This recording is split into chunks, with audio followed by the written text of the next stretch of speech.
Imagine expanding your team's abilities without adding headcount. At Element 451, AI assistants like admissions advisors and student success coaches work alongside your staff to deliver personalized experiences at scale, offer round the clock support, and uncover data driven insights. It's not just about doing more, it's about doing it smarter. Elevate your team with an AI workforce that delivers personalized, scalable, and impactful experiences across the student lifecycle. Learn more at element451.com. Hi, I'm a higher ed CMO and I have a confession to make. I'm not sure that as higher education marketers, we have really thought through fully the ethical expectations that our audiences have for how we market and in particular for how we use AI. And I think that there's a lot of nuance there. And I think that this is a complex conversation. But one of the things that prompted me to really start thinking about this was a recent study that came out from Washington State University's Carson College of Business.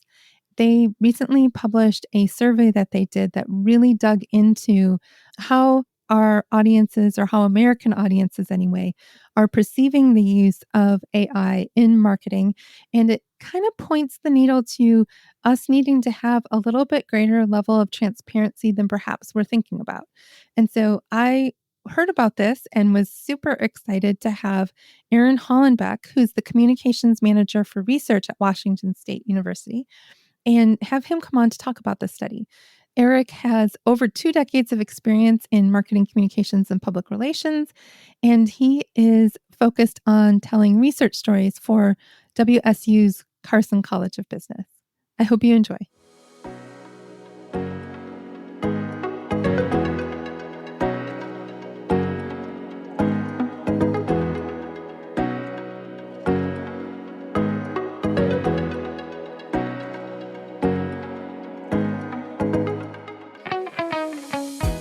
Welcome to Confessions of a Higher Ed CMO, a podcast that empowers higher ed marketers to bring innovation, creativity, and excellence to their work. I'm your host, Jaime Hunt. Join me every 2 weeks for discussions with some of the best minds in higher education marketing. Confessions of a Higher Ed CMO is part of the Enrollify Network, a robust collection of podcasts designed to help higher educational professionals like you grow. Explore our other shows at enrollify.org, or check out some of my personal favorites linked in the show notes below. Enrollify is made possible by Element 451, the leading AI-powered all-in-one student engagement platform, helping institutions create meaningful, personalized, and engaging interactions with students. Learn more at element451.com.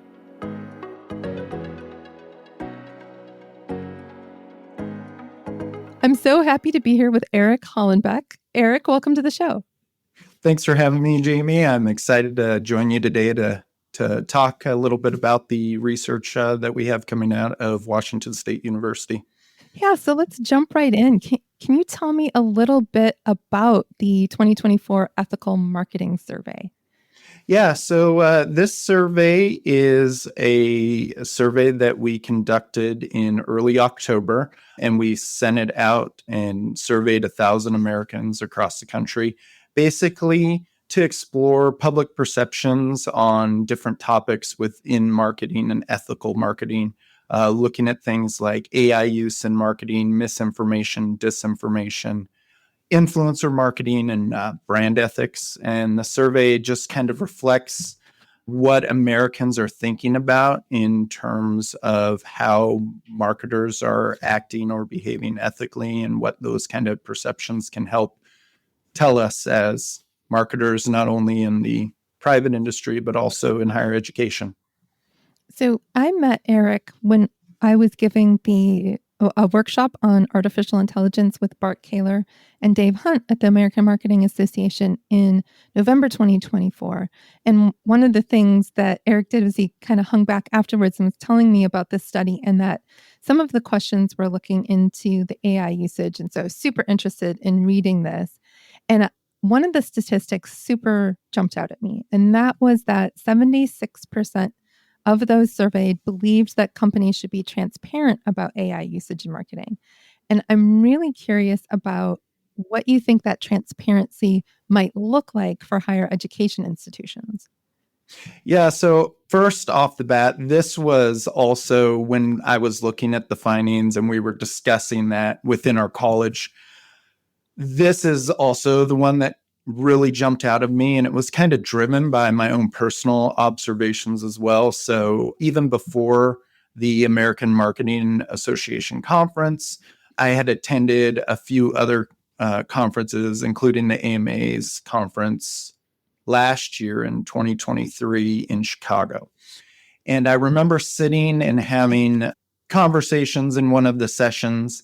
And the question that kept coming up was, it was posed to the room, were higher education marketing communicators disclosing AI use, and what does that look like? And I remember sitting through and just listening to the different conversations, and there wasn't really kind of a consensus on organizations disclosing it. Everybody was kind of just, using and exploring these tools, but it didn't seem to be a really firm consensus or strategy around disclosure. And that kind of piqued my interest because as we started looking at these results, fast forwarding to this year and fielding the survey, huge proportion of our respondents saying that companies should disclose AI use. To me, I saw that as a validation or as a call to action for us as marketers to disclose that, to disclose our use. So, basically, I think what we can draw from that is from the public's perception, we as marketing communicators, marketers, et cetera, we really do need to spend some time proactively communicating how we are using AI tools, maybe not in our own day-to-day task management, but certainly on external facing projects, especially when it comes to AI generated content, or even things like using chatbots potentially to answer student questions or things like that.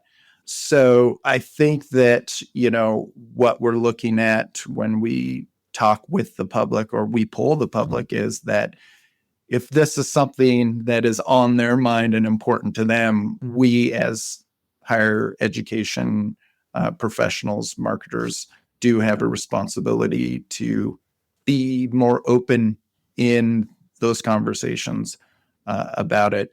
And especially, I think it feeds back into the importance of developing out those clear policy guidelines, documentation, and making those available, and not shying away from our use per se, but really just having open disclosure about how it's being used in our daily work.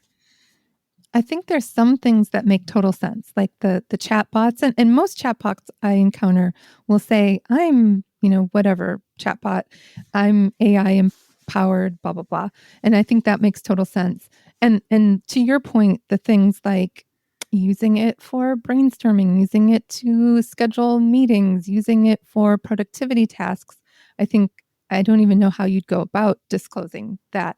But does feel to be some sort of gray area where it's like, how do we decide what is something that we would disclose and what we want? Because I think about, if you're generating AI images of your campus, to me, you need to be transparent about that, because you're trying to sell a campus experience. You're trying to sell what your campus looks like. And now maybe you have images that don't actually reflect reality. Or if you have pictures in your view book that are AI generated students or something like that. Like, to me, there's a clear ethical concern there. But if I'm talking about having AI help me to generate and make maybe some really difficult financial aid content less complex, like maybe you're taking something and asking AI to help you make it, to simplify it or put it in what a fifth grader would understand or something like that. I'm curious about your thoughts on, would that be something you would recommend people disclose? I think, yeah. And I think how we talk about it, I think that also matters. So, for example, right, like pulling something together like to help distill complex topics down into something that's more palpable for the layperson or the general audience, right? So the way I tend to look at it is we as marketers, we have skills and experience and expertise that we're pulling from to basically guide and work through kind of like the AI assisted technologies. So that's kind of the distinction that I think where I would kind of go with this is that in the example that you're using, the content is not generated from scratch by, generative AI.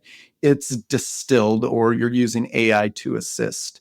So I think that, when we're talking about transparency and straightforwardness, I definitely see the benefit of disclosing that AI was used to assist in distilling down information. And as I look through some additional key findings from the survey, that disclosure is important to, the public as well. So I think that if you're kind of considering risks and benefits of disclosure, I think that erring on the side of caution and being upfront with, even the assistance of generative AI or AI technologies, I think is only beneficial in the eyes of our audience.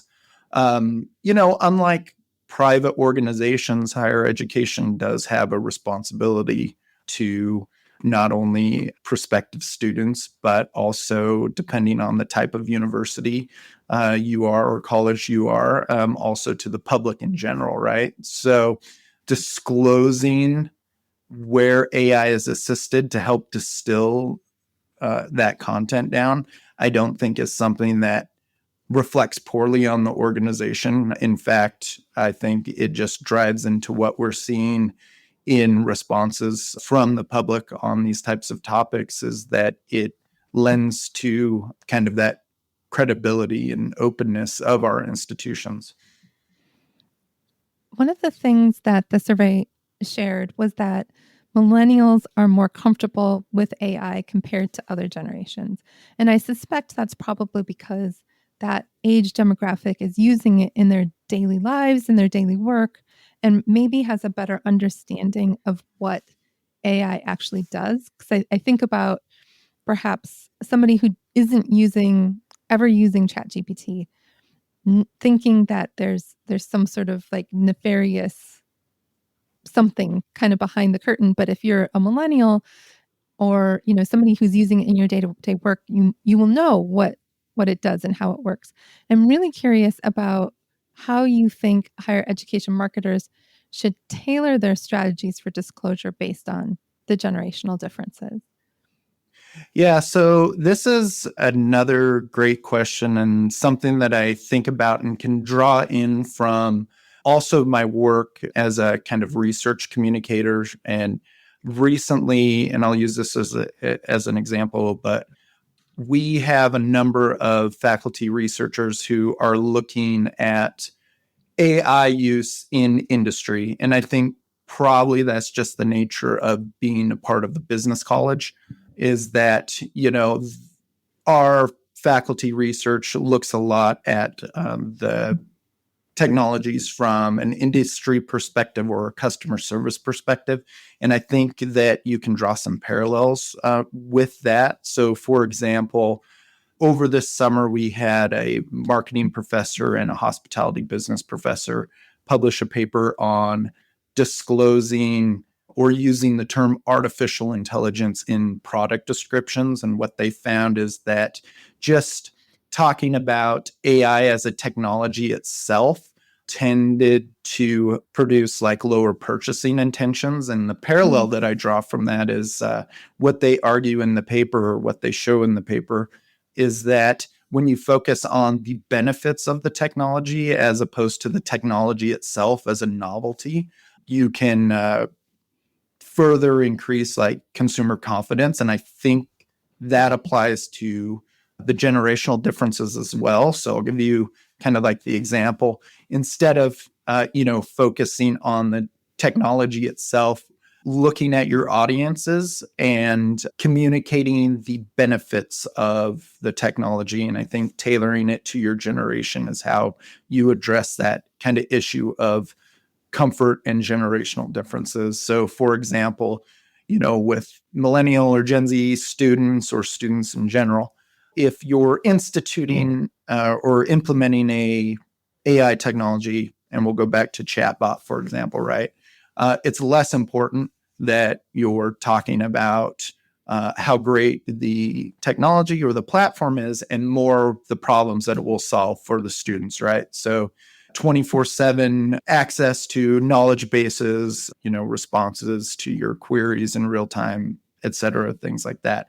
For the older generations, right, you could focus on what they value, right? So maybe that's by using AI assisted technologies or using AI to supplement certain processes that might enhance the accuracy and minimize human error, right? So, as an example, that could be something that appeals to the value of that audience. So, I guess kind of going back in briefly is, as marketers, right, we also understand or have been trained in understanding our audience and our audience segments. So, showing or communicating or telling those stories around the benefits of how certain technologies have solved problems through that kind of lens of the audience that you're speaking to, I think is a great way to kind of build that confidence, also reassure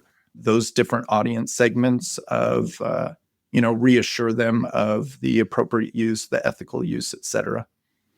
Well, I think my takeaway from what you just said really is apply the same marketing lens to how you disclose and what you say the tool is doing that you would apply to any other communication. So if you're using it for a chatbot, if you're using it to personalize a web page for a student and you want to disclose, hey, we used artificial intelligence to personalize this experience for you.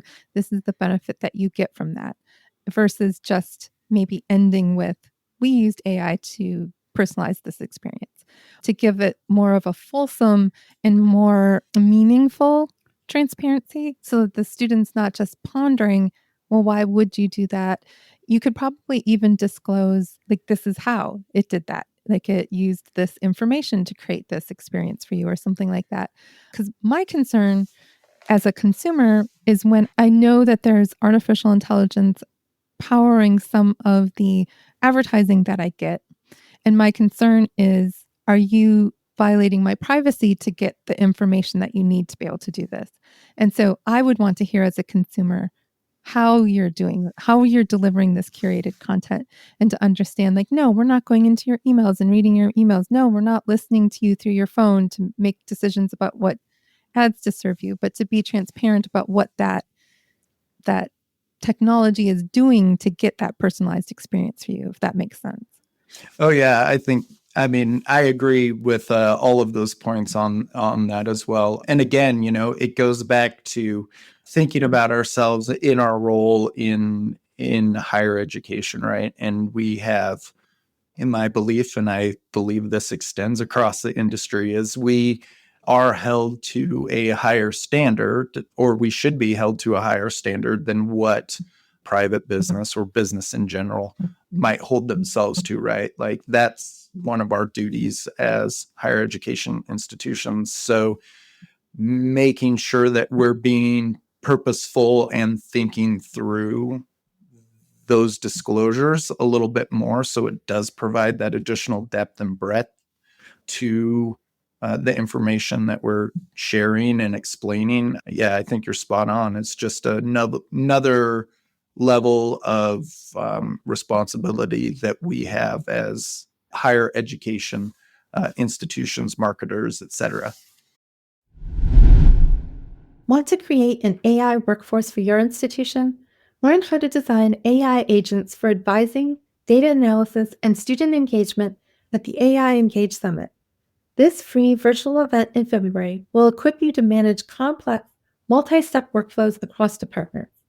Register now at enrollify.org/engage.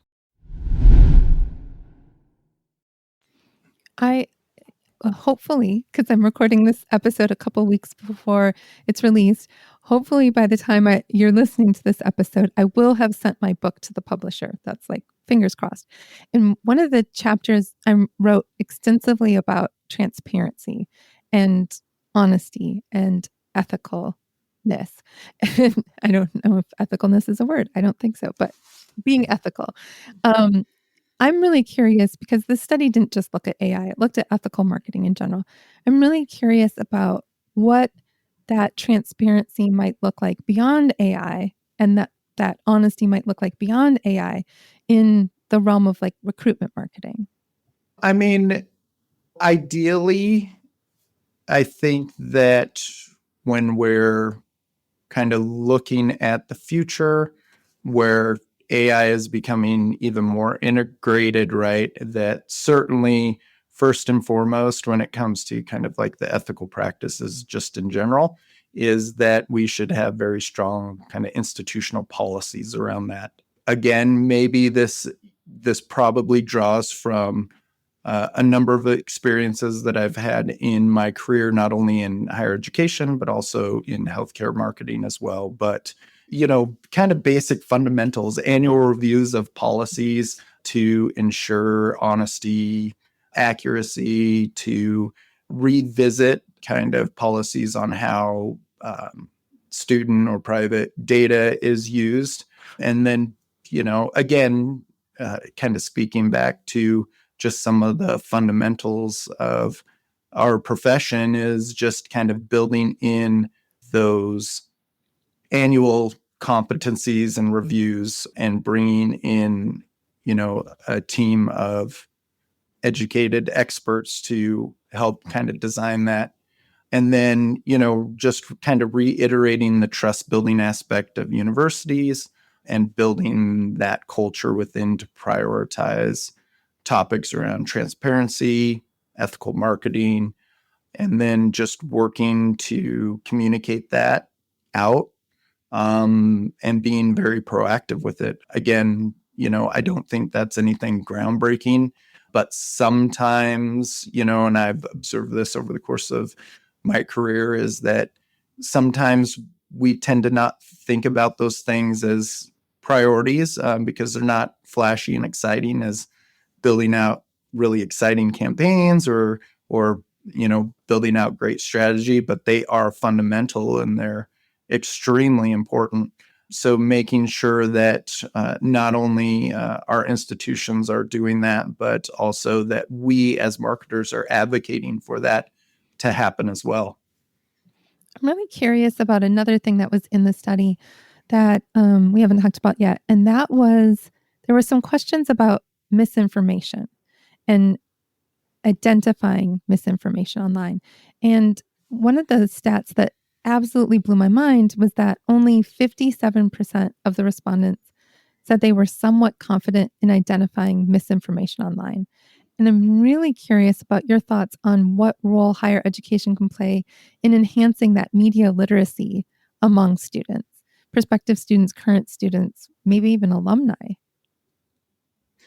Well, my opinion on that is I think that higher education institutions like that is a huge or should be a huge priority for them. So, I can speak to some of the stuff that we do here at the Carson College of Business around that. So, the media literacy, or maybe even tied into that business education, which includes some of those topics around media and marketing literacy, education, transparency, and things like that, is that built into our kind of strategic goals is business education across the university, not only within our main campus that's located in Pullman, Washington, but Washington State University has campuses throughout the state of Washington.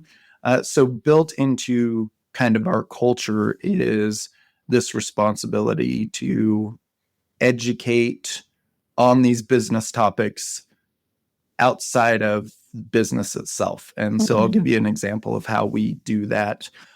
One program that we run is called the WSU Skills and Knowledge Accelerator, and it's geared toward entrepreneurship. It's open to non-business majors at a graduate level, at a kind of graduate level status. And that's basically designed to teach a variety of different business topics. And within there is kind of marketing, media literacy, and transparency. So kind of go back to answer your question is, within higher education, individual units, individual colleges can be tapped in as resources to help inform a greater population. And that's kind of one of the things that we try to do here at Washington State University.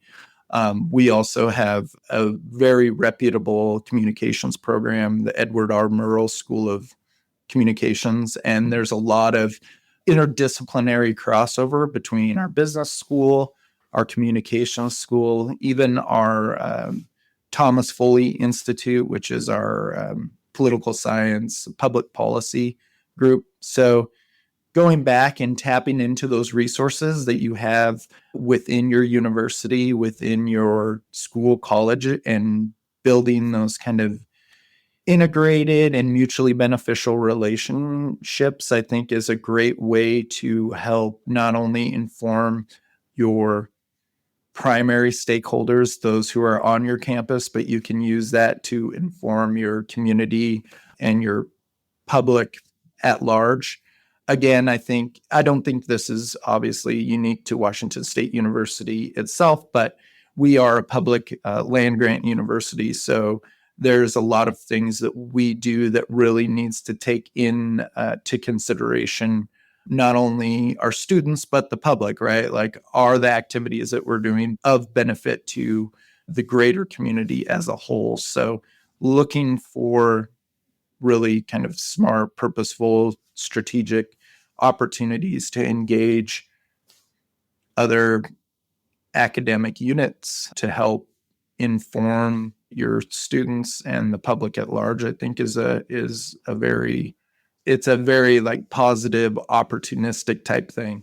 Opportunistic in a, adding value, not a nefarious, opportunistic way. That's what I'm trying to get at. Yeah, as a former journalist, I feel like that ethical piece, that media literacy piece, that transparency and honesty piece is so critical right now. I feel like what's happened to journalism since I left now almost 21 years ago, it is made it so that being unethical can be rewarded, like the clickbaity headlines, the stories that have juicy information that's maybe not been vetted, the editorialization of content, particularly pitching content or positioning content as news when it's actually opinion or it's actually infotainment or that kind of thing.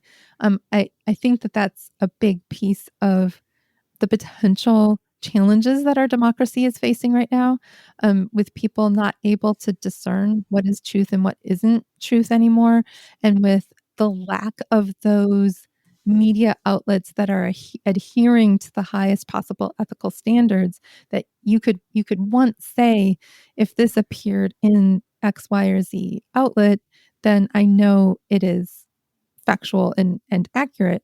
And I feel like the number of outlets that you would say that about is shrinking dramatically. So it's really heartening to hear that that's such an important priority at Washington State, to train up students to have those ethics. And I feel like this study that we're talking about today honestly should be and could be shared with those students in the business college as they think about what they want to be doing as marketers, as business leaders, to think about this. We want our audiences to get what they need from us, right? Like, I believe in empathy-driven marketing. That is what my book is about. But this idea of, it's not about what we want, it's about what our audience wants, right? In order to be really, really good marketers, that's what I think we need to be doing. And they want transparency and honesty. And so if you're really going to stand out in the marketplace, the companies that have that are the ones that are going to thrive, I think. And that you might have some short-term gains by being dishonest or unethical or misleading people, but the long term, I think long term, you're not going to have success. And I think that this study really showcases how critically important that is. Oh, yeah, I agree. In fact, a couple of those points that you were talking about just made me think of a piece that was published. It was a kind of a thought leadership piece that was published in the Puget Sound Business Journal by two of our faculty members, Andrew Perkins. He's a professor of marketing here at the Carson College of Business, and then Rob Crossler, who is our department chair and professor of management information systems. And so I started also thinking about the way that we approach our kind of student instruction is that it's not just driven by one discipline, it's driven by like multi-discipline thinking. The education on identifying misinformation and things like that also doesn't just come from kind of like the academic thinking on marketing, but also drawing in from our researchers in information security and data privacy and things like that, because they think about how, for example, misinformation is used to, gain access to private data or things like that. So it's really, media literacy is really important across like disciplines itself, which then as we're educating our students, right, they're going out, they're the next generation entering into the workforce, right? So again, it ties back to what our responsibility is that if, as a business college, we're training up this workforce of industry, we need to make sure that we are taking those steps to address those challenges that we're seeing with the increase of misinformation, disinformation, growing skepticism for journalism and news just in general, right? So, yeah, I think it just kind of speaks to the importance of kind of that multi-disciplined approach to thinking on these types of issues. Another point that you had mentioned, and I agree completely, is that thinking about these topics and making it a point to focus on ethical practices and transparency is a long-term strategy, but in terms of higher education, it's a smart strategy. That's what we're designed to be, is this kind of these stewards of truth and transparency and things like that. So, as we've seen in our results from our ethical marketing survey, is that respondents or the American public are overwhelmingly supportive or believe that commitment to these ethical marketing practices is a good long-term strategy. Like that's what they want to see out of organizations. So to me, that just reinforces what our mission and purpose as higher education is. So we should probably stick to that if that's what the American people are talking about and conveying to us, right? We should be listening to that. Yeah, absolutely. So I guess my last question is based on this survey, what recommendations would you offer to higher ed marketers that want to be in this position of upholding ethical standards as AI continues to be part of our conversation, as the tools continue to evolve? What sort of fundamental recommendations would you have? Yeah, so I think it just starts out with one, having conversations if they're not already happening, but continued conversations around the commitment to transparency and developing ways, going back to what we talked about clearly disclosing AI use, how it's being used, not only in communications, but also some of the larger campaigns as well. making that available and being open and talking about what we're doing in higher education around that. Focusing or prioritizing authenticity, I think, is always important. That goes back to fundamentals of, I think, good marketing and creative storytelling. One of the things that a lot of us marketers are tasked with is seeking out and finding, these great, genuine stories that reflect our organization. AI is not going to change that because people's experiences are their experiences, right? So having AI supplement the work that we do or assist in the work that we do doesn't take away from the power of finding and seeking out good, genuine stories, not only about what students are doing, but also what our organizations are doing. So again, right, that's just a fundamental of being a good strategic marketing communicator. And then touching back up on building media literacy. So I mentioned a couple ways that Washington State University focuses or works to address that. And I know there's probably countless other examples across higher education that do similar things, but maybe ask ourselves what more we could be doing, or really just finding ways to expand those offerings, just finding ways to position or get faculty experts who can talk on these topics into very public facing forums. So that at Washington State University is something that we continually work to do more of, is of having the general public having more access to our research and our thought leaders.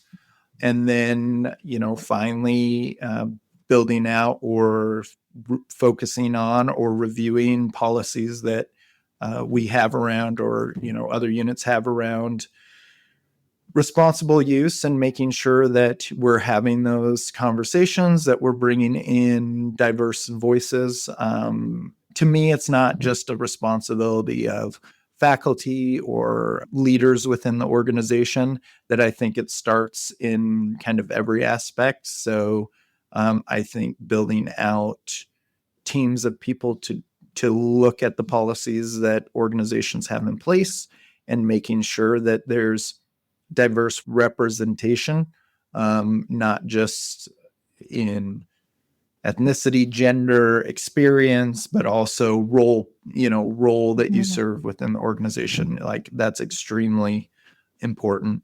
And then keeping that focus on just the mindset, right, that this is long-term and continuously developing. So I think keeping that perspective in mind helps us work and build out these policies that really serve us for long-term success. So this is all awesome. And I think probably everybody listening needs to find this study, which we will link in the show notes. But where can people find you if they have more questions? Where can they find out more about the study? Yeah, so the easiest way to reach out to me is through LinkedIn. So you can just go to linkedin.com and search my name, Eric Hollenbeck, Washington State University, Carson College of Business. And then, the other way to access or view not only this survey, but we have another survey that we fielded toward the beginning of the year on AI and business readiness. You can go to that by visiting business.wsu.edu and then just searching for the ethical marketing survey. We actually have it up on our homepage right now, which you can view there as well. That's awesome. And I really do encourage people to take a look at the survey. We obviously couldn't cover every single thing that was in it, but there's lots of great takeaways, I think, for this in the survey, and a lot of great information for us as marketers as we think about what our audience really wants and needs in terms of transparency, honesty, and in terms of what they expect from us in terms of our ethics. So I think it's a really good piece of research. to take advantage of having access to. If you want to find me, I'm on LinkedIn at Jaime Hunt, JaimeHunt. I'm also on Blue Sky as Higher Ed CMO. And you can also always find me on my website, which is solvehighered.com. And please feel free to reach out anytime. I love hearing from listeners and answering your questions. And in the meantime, we're going to do what we always do. We're going to go bust some silos.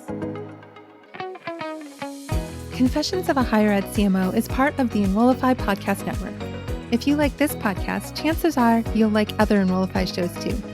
Our podcast network is growing by the month, and we've got a plethora of marketing, enrollment, and higher ed technology shows that are jam-packed with stories, ideas, and frameworks, all designed to empower you to be a better higher ed professional. Our shows help higher ed marketers and admissions professionals find their next big idea and feature a selection of the industry best as your hosts. Learn from Mallory Wilsey, Seth Odell, Jenny Lee Fowler, Eddie Francis, and so many other of your favorite leaders in higher ed. Enrollify is made possible by Element 451, the leading AI-powered all-in-one student engagement platform, helping institutions create meaningful, personalized, and engaging interactions with students. Learn more at element451.com.